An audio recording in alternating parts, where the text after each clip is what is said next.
Depression آج کے ہمارے یوتھ کو بڑی پریشانی ہے اور بہت مایوس ہے، اور سب کہہ رہے ہیں کہ ہم ڈپریشن کا شکار ہیں۔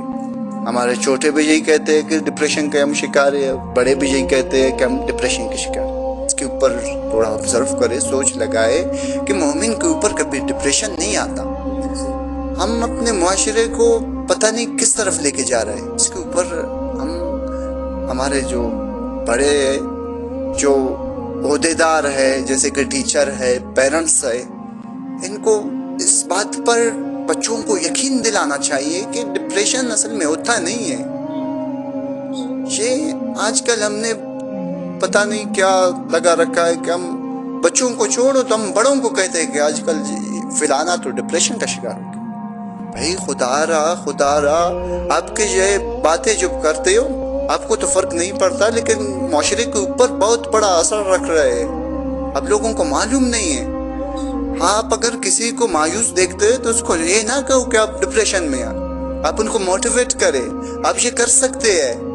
زندگی میں مشکلات تو لازم آتا ہے، لیکن یہ نہیں کہ ناممکن ہے کہ آپ کا منزل بہت دور ہے، آپ منزل پر نہیں پہنچو۔ یہ ہرگز مت بتائے لوگوں کو، کیونکہ کوئی مایوس ہوتا ہے لیکن مایوسی کا ایک حل بھی ہوتا ہے اگر دیکھا جائے ایک طرف سے۔ تو آج ہم ڈپریشن کے اوپر بات کرتے ہیں، تو سر شعیب انشاءاللہ آگے تفصیلات دے گا اس کے اوپر۔ جی السلام علیکم۔ اچھا، کاشف بھائی نے جو بتایا کہ ڈپریشن ہمارا پورا یوتھ جو ہے پورا ڈپریس ہے، وہ کیوں ڈپریس ہے؟ ٹھیک ہے، اس میں ریزن یہ ہے کہ ہمارا نسل ہے، یہ ہمارا یوتھ ہے، یہ ڈپریس کیوں ہے؟ ٹھیک ہے، اس کے بہت سے افیکٹس ہیں، بہت سی کازز ہیں۔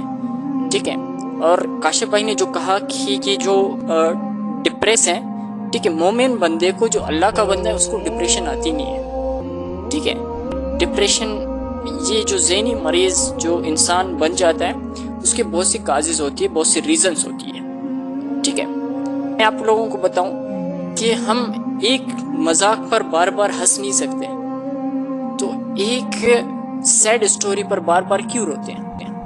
ہم ایک مذاق پر بار بار ہنس نہیں سکتے تو سیڈ اسٹوری پر بار بار کیوں رو رہے ہیں؟ یہ تو ہماری ڈپریشن ہے۔ ہم آگے موو آن نہیں کر رہے ہیں۔ ہم اللہ پر بلیو رکھیں، ہم اللہ پر یقین رکھیں۔ اور ایک بات بتاؤں کہ جو آزمائشیں ہوتی ہیں، ٹھیک ہے، انسان پر آزمائش آنی ہے۔ ٹھیک ہے، جس کو اللہ پاک اپنا قریب کرنا چاہتا ہے اس کو چنتا ہے، اس کو آزماتا ہے۔ یہ جو ہمارے نوجوان ہیں، انہیں بھی ڈپریشن کا نام دے رہے ہیں۔ میں آپ کو بتا دوں ریسرچ کے مطابق کہ کچھ ایسے بھی لوگ ہیں جو ڈپریشن کا شکار ہوتے ہیں، ذہنی مریض کا شکار ہوتے ہیں، وہ گناہ کی طرف مائل ہوتے ہیں، کچھ ایسے ایکٹیویٹیز کرتے ہیں، ان کا یہ سوچ ہے، ان کا یہ مائنڈ سیٹ ہے کہ ہم یہ کام کریں گے تو ہم تھوڑے ٹائم کے لیے فریشمنٹ ہم کو ملے گا۔ کیا بنایا ہے یہ؟ کیا سوچ کر یہ چیز کر رہے ہیں ہم؟ ایک تو اللہ تعالیٰ کی طرف سے ہم پر آزمائش آتی ہے، اس کو بھی ہم ڈپریشن کا نام دیے، صحیح ہے۔ اور میں نے جو کہا تھا کہ ہم ایک بات پر، ایک جوک پر ہم بار بار ہنس نہیں سکتے، تو ایک سیڈ اسٹوری پر ہم بار بار کیوں روئے؟ موو آن کیوں نہیں کر رہے؟ کہ ہمیں آگے بھی موو آن کرنی چاہیے، اللہ کے ساتھ اپنی تعلقات رکھنی چاہیے، اللہ کے ساتھ جڑنی چاہیے۔ آج کل کا جو ہمارا یوتھ ہے، نوجوان ہے، کہ آپ اللہ پر بلیو کریں گے، اللہ پر یقین رکھیں گے نا، تو رزق تو اللہ کو دینی ہے، نہ کہ انسانوں کو دینا ہے۔ اللہ نے آپ کو اس دنیا میں لے کر آئے نا، آپ اس پر یقین رکھیں گے، اللہ کی ذات پر یقین رکھیں گے، اندھا دھند یقین کریں گے، تو ہم ڈپریشن کا کاشف شکار کیوں ہوتے پتہ ہے؟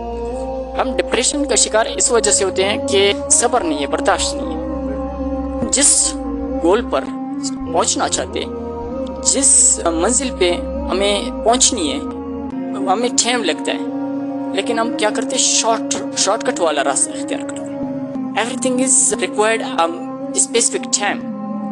آپ کی گول ہے، چاہے آپ کی منزل ہے، جو آپ کا ٹارگٹ ہے، وہ ایک مخصوص ٹائم آپ سے چاہتا ہے، لیکن نہیں، آپ کو شارٹ کٹ کرنا ہے، تو ظاہر سی بات ہے ڈپریشن ہوگی آپ کو۔ ٹھیک ہے، تو یہ اللہ کے ساتھ جڑے رہیں، یہ ڈپریشن کچھ نہیں ہے۔ ٹھیک ہے۔